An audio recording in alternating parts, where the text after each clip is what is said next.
ओम शांति। 31 जुलाई 2022 आज शिव बाबा के अव्यक्त महावाक्य है।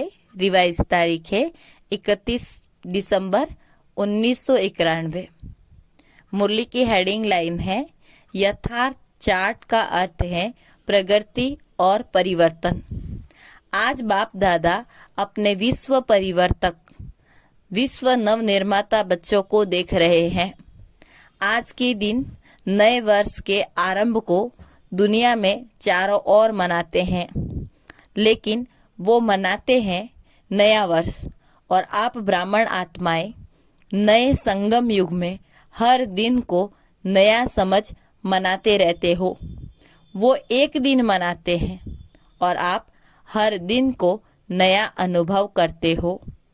वो हद के वर्ष का चक्र है और यह बेहद सृष्टि चक्र का नया संगम युग है।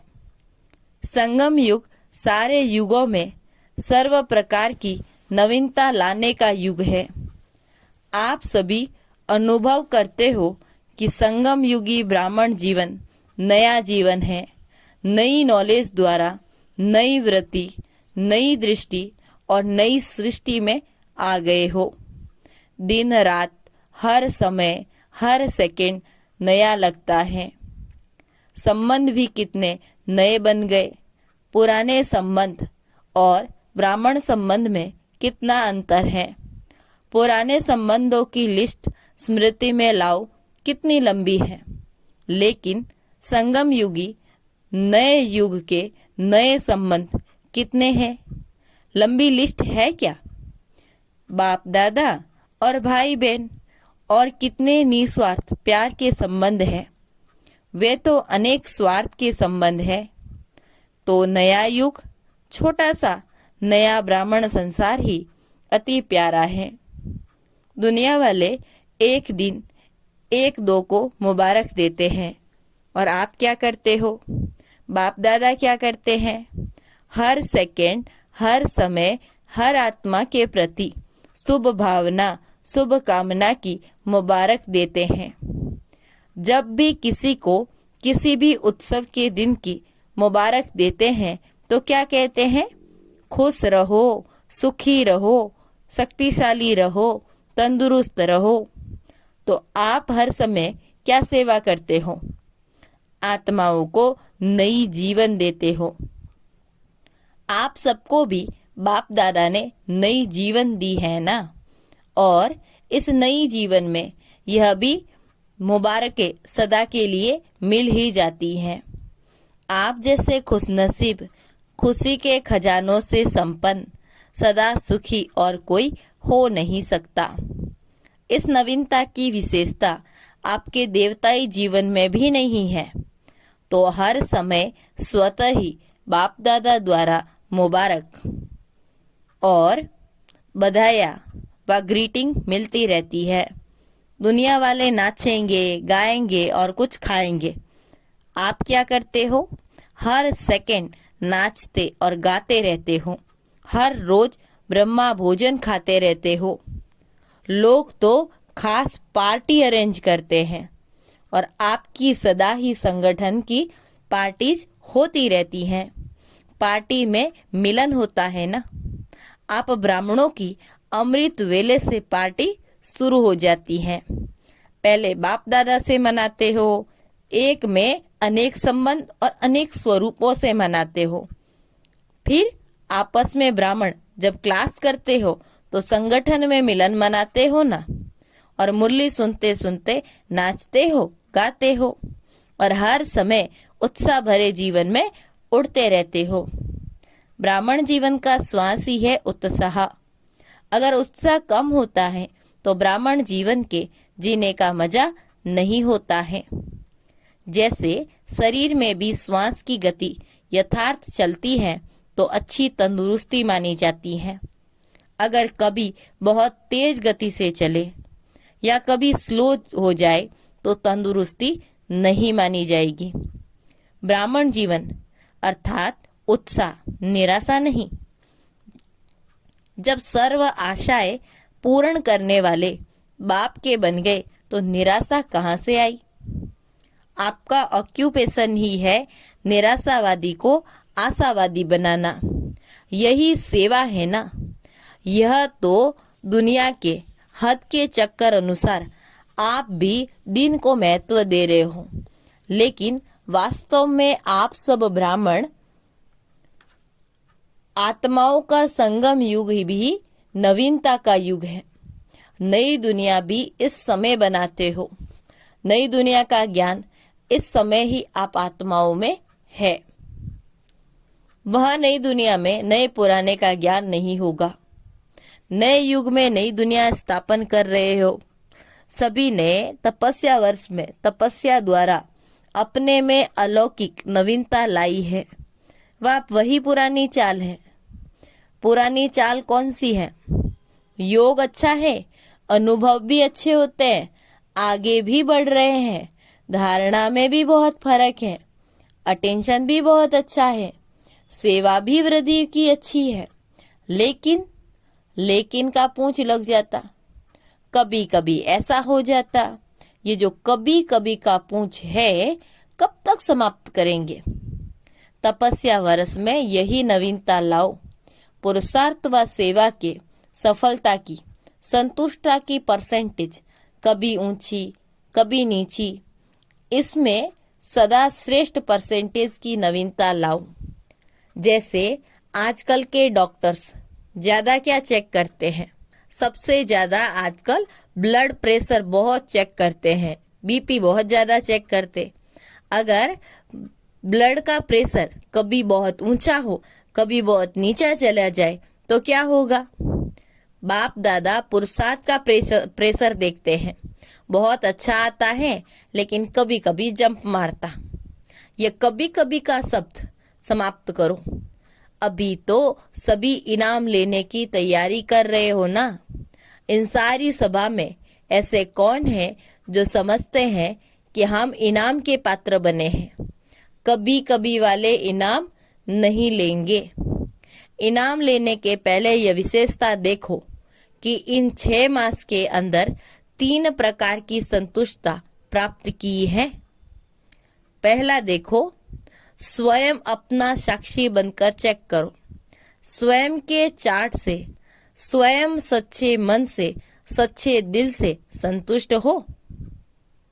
फिर दूसरा चेक करो, जिस विधि पूर्वक बाप दादा याद के परसेंटेज को चाहते हैं, उस विधि पूर्वक मन, वचन, कर्म और संपर्क में संपूर्ण चार्ट रहा है, अर्थात बाप भी संतुष्ट हो। तीसरा, ब्राह्मण परिवार हमारे श्रेष्ठ योगी जीवन से संतुष्ट रहा। तो ये तीनों प्रकार की संतुष्टता अनुभव करना, अर्थात प्राइज के योग्य बनना, तब जाके इनाम के लायक बनेंगे।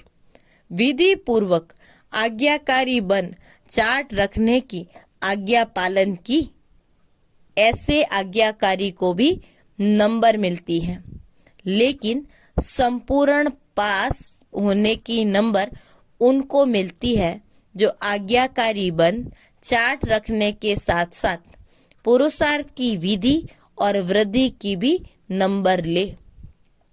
जिन्होंने इस नियम का पालन किया है, जो एक्यूरेट रीति से चार्ट लिखा है, वह भी बाप दादा द्वारा, ब्राह्मण परिवार द्वारा बधाया लेने के पात्र हैं।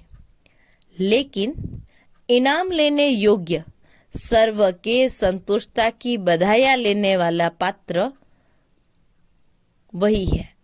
यथार्थ तपस्या की निशानी, कर्म, संबंध और संस्कार तीनों में नवीनता की विशेषता स्वयं भी अनुभव हो, औरों को भी अनुभव हो, तब कहेंगे यथार्थ तपस्वी। यथार्थ का चार्ट का जो अर्थ है वो है हर सब्जेक्ट में प्रगति अनुभव हो, परिवर्तन अनुभव हो। परिस्थितियां व्यक्ति द्वारा या प्रकृति द्वारा या माया द्वारा आना, यह ब्राह्मण जीवन में ही आना है, लेकिन स्वस्थिति की शक्ति से परिस्थिति के प्रभाव को हलचल की अनुभूति में न आए, ऐसे ही समाप्त किया। जैसे एक मनोरंजन की सीन सामने आई और गई। संकल्प में परिस्थिति के हलचल की अनुभूति न हो। याद की यात्रा भी सहज और शक्तिशाली हो। पावरफुल याद एक समय पर डबल अनुभव कराती है। एक तरफ याद अग्नि बन भस्म करने का काम करती है, यानी परिवर्तन करने का काम करती है, और दूसरे तरफ खुशी और हल्केपन का अनुभव कराती है। तो ऐसे विधि पूर्वक शक्तिशाली याद को यथार्थ याद कहा जाता है। फिर भी बाप दादा बच्चों के उमंग और लगन को देख खुश होते हैं।